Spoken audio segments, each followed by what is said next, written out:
Then Ram said, "Go tell Sita, go tell Janaki, go tell that Maithili that, hey Maithili, your Ram in Kishkinda is surviving only because you are there. He is surviving because only your thoughts are there in him. Had your thoughts also gone out of him, Ram wanted to tell you, hey Devi, that he would have been dead by now. Because there is no Narayan without Shri. There is no Vishnu without Lakshmi. There is no Ram without Sita. There is no Krishna without Rukmini. Nityaivesha Jaganmata Vishnu Shri Ranapayini Devatve Devadeheyam Manushyatve Cha Manushi Raghavatve Abhavat Sita Rukmini Krishna Janmini. Hey Sita, Ram wanted to convey this thought that all of his survival, people are doubting how Ram is able to survive without Sita.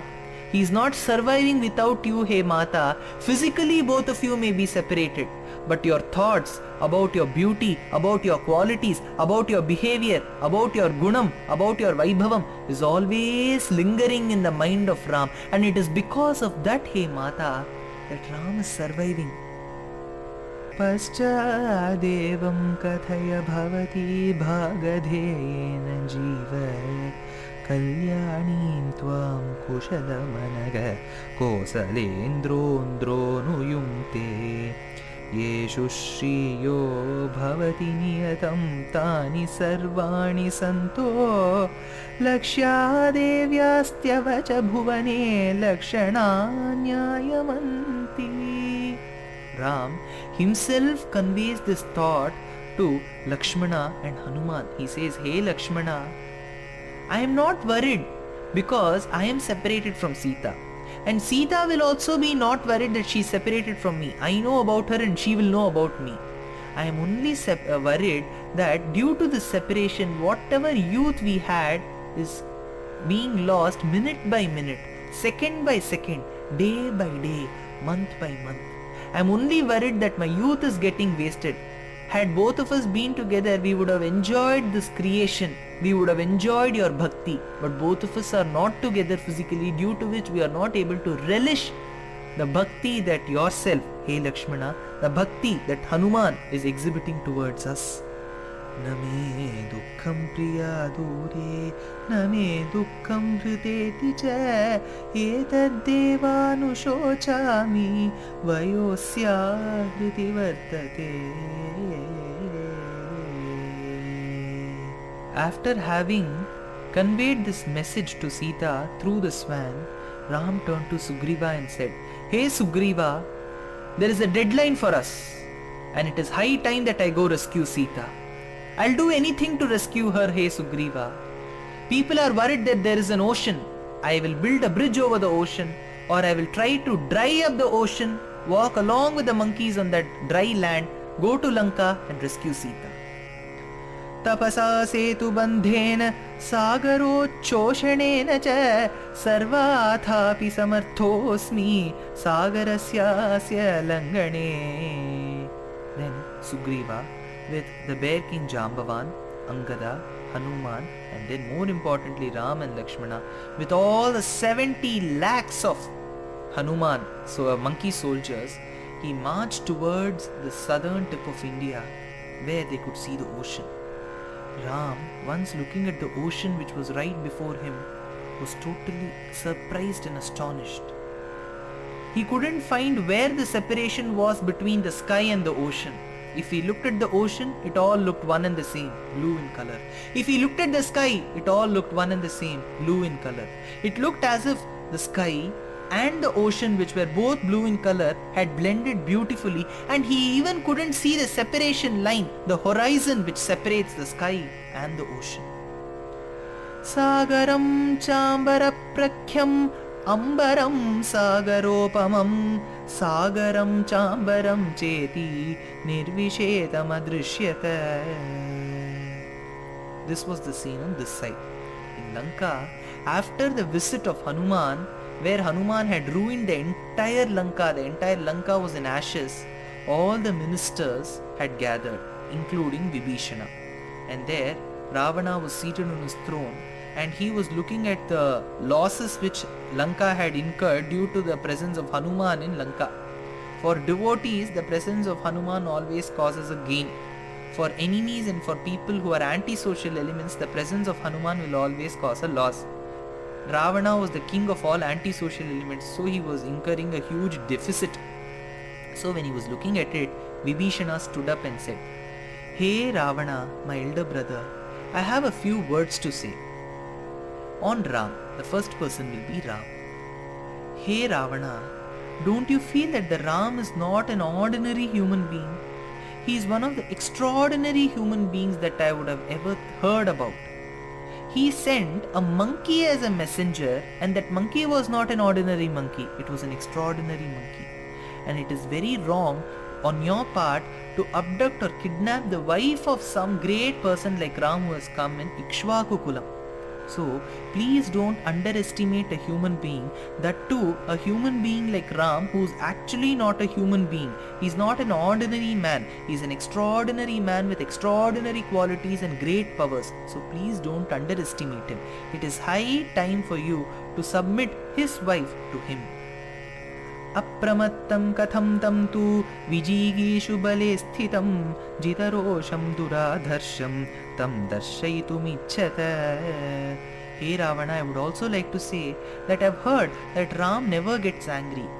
And we also know very well that if sadhus who never get angry for a correct reason, that fire which arises from their anger can never be borne or can never be tolerated by people like us. So please don't let that fire of Ram come and attack us.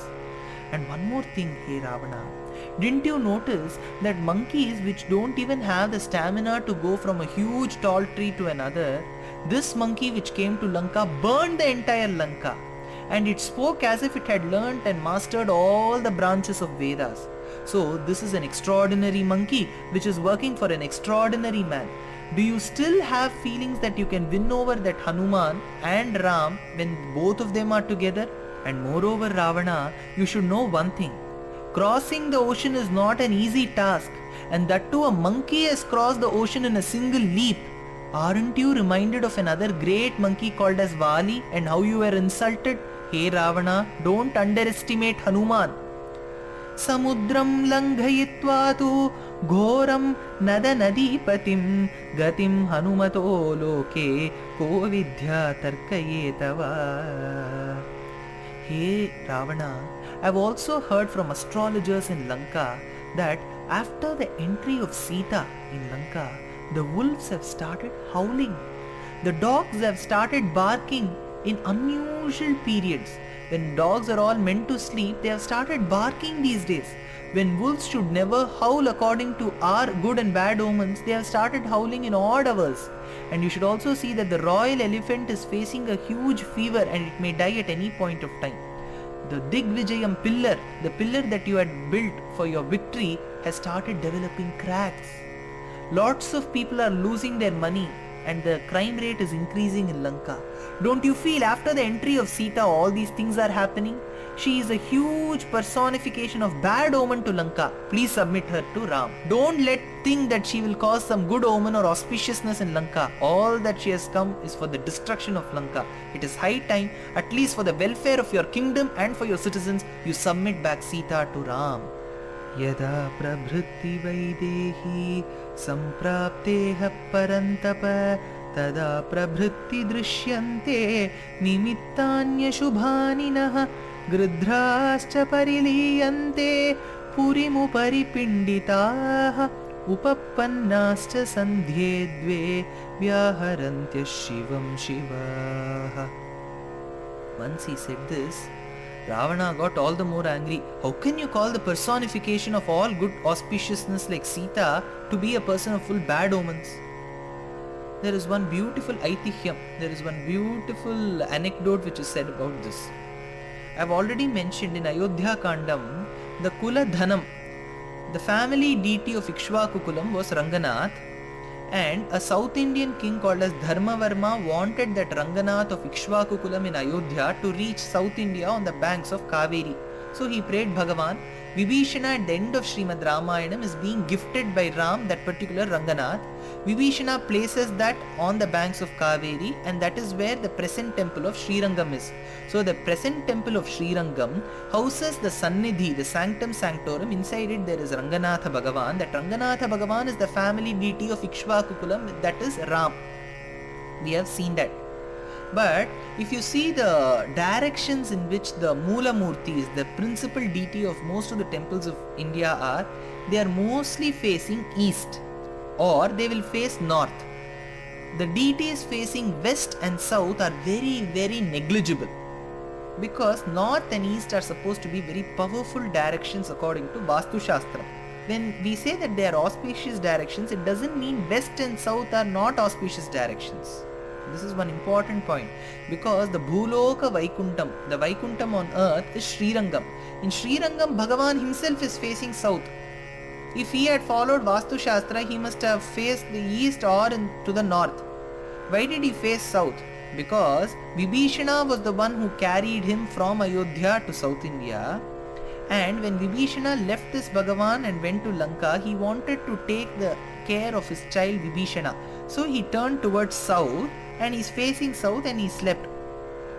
Ranganayaki, who always presses his legs, like how Lakshmi presses the legs of Narayan, Ranganayaki, the deity there, the goddess is called Ranganayaki, she keeps on pressing the legs of Ranganatha.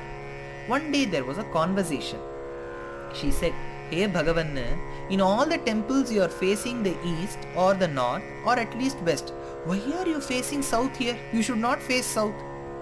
Bhagavan said, "Hey Devi, don't you know, when you were in Lanka, the only person who argued for your welfare was Vibhishana, and that Vibhishana is in Lanka. Lanka is south, so I have to face south." Ranganayaki said, "Hey Bhagavan, you do not know the full story. You are thinking that Vibhishana was a person who thought about my welfare.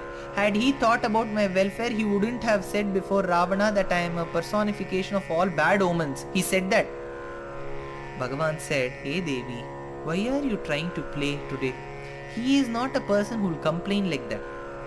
Then Ranganayaki said, "I have got proof. If you want to take the Yuddha Kandam book of Srimad Valmiki Ramayanam and check the verses, you may check.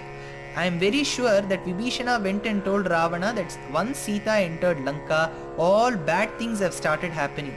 How is it right on his part, a devotee's part, to say bad things about his own mother?" Then Bhagavan said, "It may be true, and it is true, that Vibhishana said these words that once you entered Lanka, inauspicious things, not so good things started happening in Lanka. I am very sure he said this. But know what is the reason behind it. He praised about my valor. He praised about the valor of Hanuman.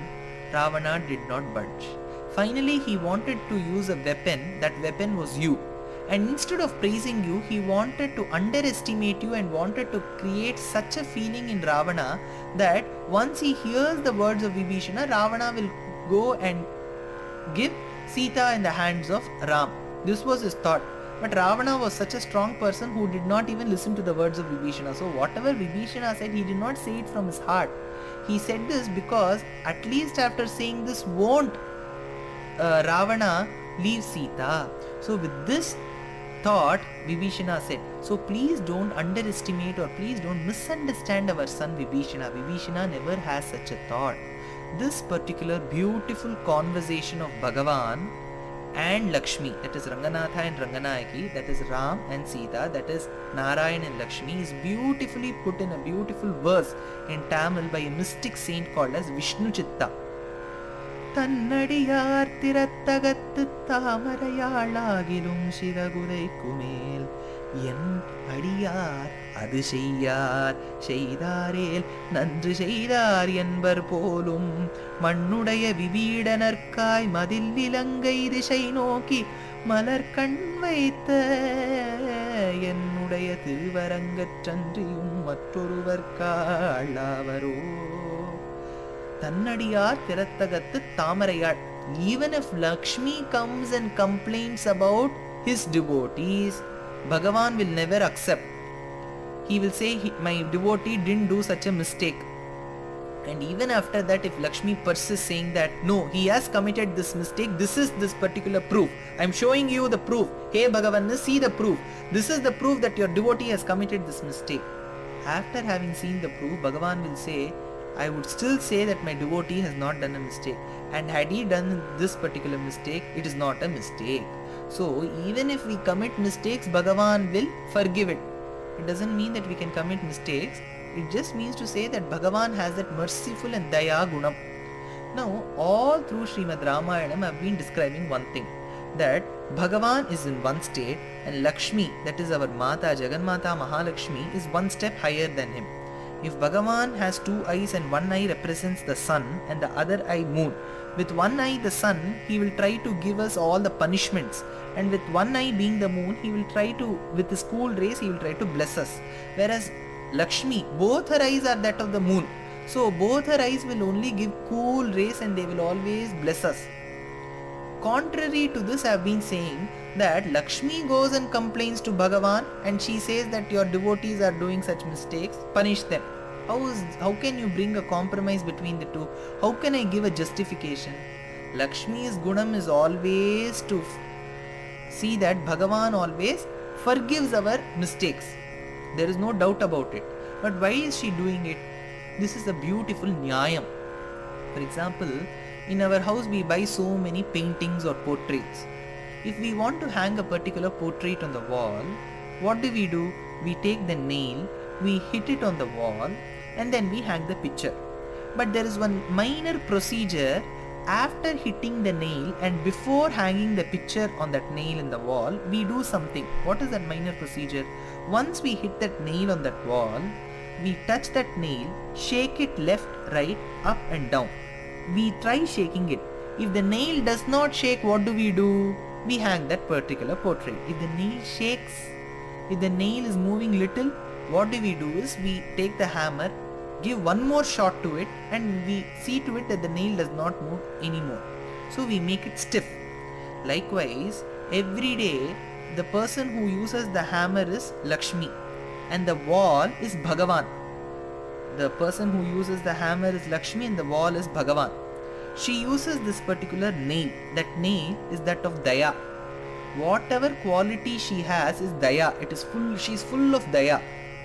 Samasta jananim mande chaitanyastanyadayinim shreyasim srinivasasya karunamiva rupinim vande vrishagirishasya mahishim vishwadharinim tatkrupa pratighatanam kshamaya varanam yaya nishamayatu mamnila yadbhoga patalaidruvam bhavitam srinivasasya bhaktadoshe darshanam. She never shows our mistakes before Bhagavan. So she is a personification of daya, mercy. Bhagavan is that wall. She is the one who has the hammer and the nail is her daya. Every day she will take the nail of daya and hit it on Bhagavan. So that little part of that daya at least goes inside him and he also becomes as merciful as her. Every day she keeps on doing this. But after hitting to a particular extent, she has to check whether the nail has gone very well inside that particular wall. That is Bhagavan. So she will shake and see. She will do a test. If Bhagavan, what is the test here? Every day she has been saying, forgive the mistakes of your devotees, forgive the mistakes of your devotees, don't punish them, we are supposed to be their parents, we are merciful, forgive them. This is the nail she has been driving inside Bhagavan every day. But one day she has to check, she has to shake. So today she tried the different way. She said, your devotee has committed a mistake, let us punish him. Had Bhagavan said, what you are saying is right, Lakshmi, I have to punish him, and had he punished, Lakshmi would have not let Bhagavan punish. She would have in turn taken the nail again and she would have put it more hard. But contrary to it, Bhagavan passed her test. He said, no Lakshmi, my devotee will never do mistakes. What you are saying is wrong, and even if he does mistakes, they are not mistakes. He is a very nice person. So whatever nail Bhagavati, that is Lakshmi, has tried driving inside Bhagavan has worked today. So this is a particular nyayam. So this particular nyayam, so our mother Lakshmi is always thinking about us and she always wants to forgive the mistakes that we have committed. But it doesn't mean that we should keep on committing mistakes. But we have to get the confidence that Bhagavan and Bhagavati, Lakshmi and Narayan, Sita and Ram, Rukmini and Krishna will always protect us. Now, after having heard the words of Vibhishana on Ram, Hanuman and Sita, Ravana started laughing. He said, Katham sagaramakshobhyam tarishyanti vanaukarah bahustattvakshana kirnam tauva dasharathatmajau. Hey Vibhishana, what are you blabbering? This ocean is so vast, it is so deep. Do you think all the monkeys, and especially those two human beings who call themselves the sons of Dasharatha, cross the ocean? He said, the words of Nandi have not become true. The words of so many people who have cursed me has not come true. What will happen and how can they reach Lanka? நந்திஷாபத்தின் நம்மை அடும் குரங்கு எண்ணின் நம்பால் வந்த சாபங்கள் என்னை பல அணை செய்த வலியன் இந்தியாதிகள் அவிதவர் தேவர் நம் இறுதி சிந்தியாதவர் யார் அவை நம்மை என் செய்த. Then Vibhishana kept on persisting that he has to return Sita to Ram. Ravana got angry. He said, Hey Vibhishana, you are my brother and you are working for this kingdom. You have been surviving because of the food that my country has been supplying to you. Not only you, your wife and your children. And today you are talking the praises of Hanuman and Ram, and especially Ram whom you have not even met. You are supposed to be grateful to me, hey Vibhishana, and not to somebody else whom you have not even met, hey Vibhishana. वसेत् सहसपत्नेन क्रुद्धेनाशी विषेण च न तु मित्रप्रवादेन संवत्से शत्रुसेविना. Vibhishana then said, Hey Ravana, all your words are true. I am living in your country. I am supposed to be grateful to you. I am supposed to be grateful for all the food and the shelter that you have given to me, my wife and my children. There is no doubt about it. But hey Ravana, there is also a vakyam in our Shastras, Jeshtho Bhrata Pitra Samaha. The eldest brother is equivalent to the father. The same rule applies to Lakshmana when he conveyed the message to Dasharatha through Sumantra. He said, Hey Pita Dasharatha, from now on you are not my father. My eldest brother Ram is my father. The same thing even Vibhishana thought it to be true till date. He said, Hey my dear brother Ravana, I know very well that you are my eldest brother and Jeshtho Brata Pitra Samaha. The eldest brother is equivalent to that of a father. But whatever acts you are performing, hey Ravana, all your behavior shows that you are a total Rakshasa. You are not acting like a person who has mastered the Vedas. And in that case, do you expect a brother like me who doesn't feel that these things are right to follow you? I can never do that, hey Ravana. But I'll tell you one thing, you should be happy and your family should be happy. And I'm praying Bhagavan that he should give you good mind, good thoughts and good values so that you return back Sita to Ram. Sattvam bhrantosi me rajan bruhi mam yad yadichhasi jeshtho manyah pitru samona cha dharma pathe sthitaha. Hey Ravana, I am not going to a person who always feels that his brothers should be underestimated. From a brother who always underestimates and does not regard the words of his younger brother, I am going to the feet of another brother who respects his younger brothers. What did he say? Vibhishana said, Hey Ravana, I am your younger brother. You always ill-treat me and you always insult me. So I am going from this party where the elder brother insults his younger brother to another party where there is an elder brother who respects his younger brothers. That is Ram, who respects the words of Bharata, Lakshmana and Shatrughna. And now after having said these words, Vibhishana leaves Lanka. Ityuktam parusham vakyam nyayavadi vibhishanah utpapata gadapanir chaturbihi saharakshasaihi. Now we are coming to the most important part. You can also call it the climax of Srimad Ramayanam. What is the central doctrine of Srimad Ramayanam? The central doctrine of Srimad Ramayanam is Sharanagati. We have seen in Balakandam how the Devas, who could not bear the atrocities of the Asuras, went and did Sharanagati at the feet of Divya Dampati, that is Lakshmi and Narayan, under the leadership of an Acharya, that is Brahma. That was successful. We have seen next how Dasharatha did Sharanagati at the feet of Parashurama, but that Sharanagati was not successful. Next we saw the Sharanagati of Lakshmana, what Lakshmana did at the feet of Sita and Ram, for he wanted to come and serve the Divya Dampati in the forest.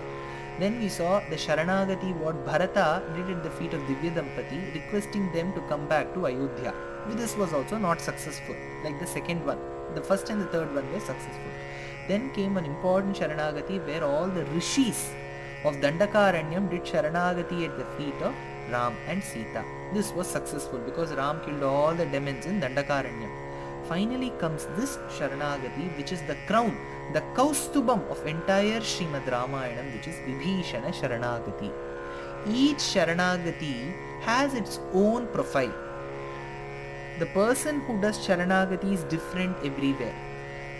At the feet of which person differs everywhere. The first Sharanagati was done by the Asura, Devas at the feet of Bhagavan.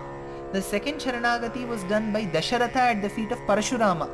The third was done by Lakshmana at the feet of Ram and Sita. So each Sharanagati is different. And we have reasons why some of the Sharanagatis were successful and some of them were not successful. This is on one side.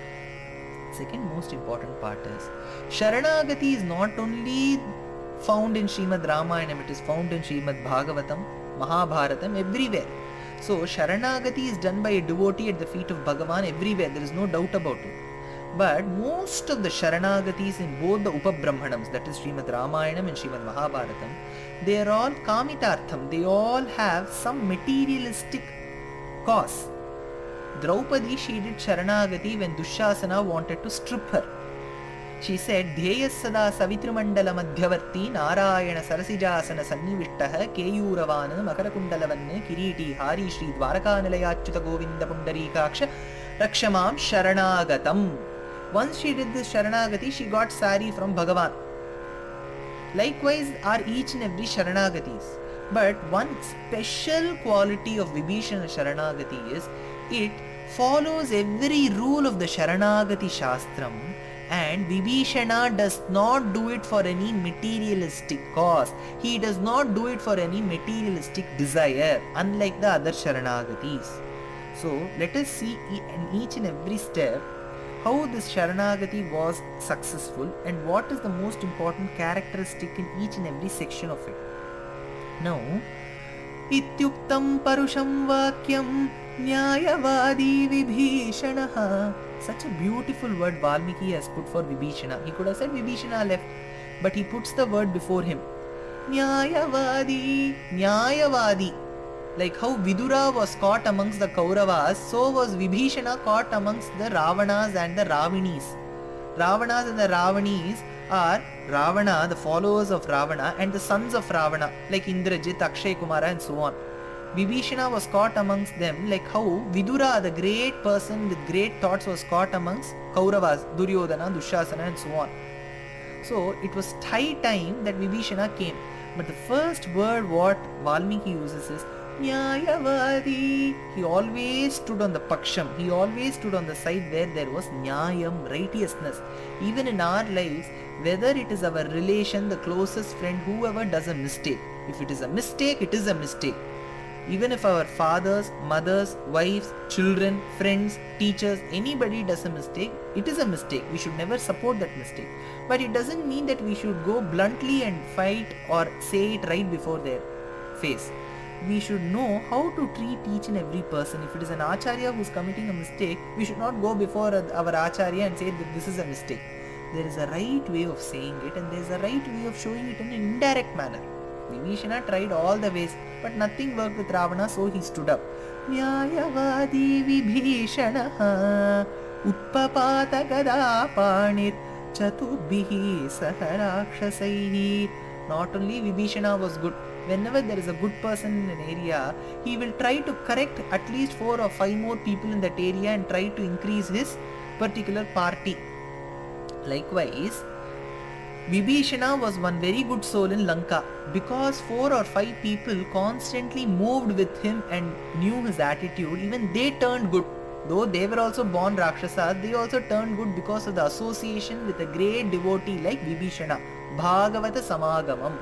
So 4 people, those 4 people were Anala, Panasa, Sampati and Pramati. This Sampati is not as the same Sampati who is the brother of Jatayu. This is a different Sampati. So Anala, Panasa, Sampati and Pramati, 4 people, they were great friends of Vibhishana who admired his good qualities. So they also said, hey Vibhishana, we will also come along with you. So Vibhishana took a Gadha, and 4, Gadha means not the Hindi Gadha, Gadha in Hindi means donkey. He didn't take that Gadha. Gadha means a mace, Gadha Yudham. It is a beautiful weapon that is used to fight. In olden days, Bhima was a great person who could handle that mace greatly. He was taught by Balarama, who was the brother of Krishna. So, Vibhishana rose in the sky with his Gadha and 4 friends of his, Anala, Panasa, Sampati and Pramati, and he flew towards the southern tip of India from Lanka.